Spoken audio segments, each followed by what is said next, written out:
Que sont les images et les antécédents d'un nombre par une fonction? Mais d'abord, générique.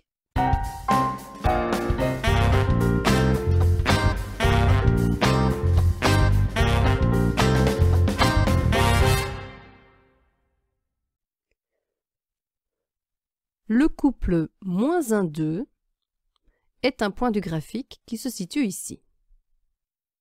On peut donc dire que 2 est l'image de -1 et que -1 est un antécédent de 2.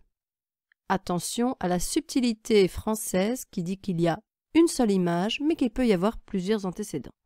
Et donc, pour écrire que le couple -1, 2 est un point du graphique, ou que 2 est l'image de -1, ou que -1 est un antécédent de 2, on écrira que f de 2 est égal à -1.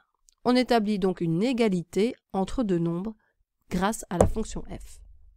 Alors en mathématiques, on utilise souvent la lettre y pour désigner l'image et x pour l'antécédent, et donc on notera de manière générale que y est égal à f de x. Alors ici, x et y, ce sont que des symboles, mais rien ne nous empêche d'en utiliser d'autres. Particulièrement en sciences, ou quand la variable est le temps, on utilise plus volontiers la lettre t plutôt que la lettre x. Alors attention, lorsque l'on lit le graphique d'une fonction, on doit tenir compte de deux conventions importantes. Sur ce premier graphique, le point noté par une boule blanche n'appartient pas à la courbe et on l'appelle un trou ou encore un point creux. Alors que le point noté ici par une boule noire est bien un point du graphique.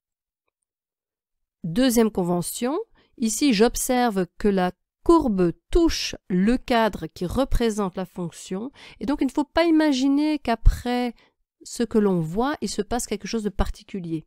On peut raisonnablement penser que la fonction est toujours croissante au-delà de 4.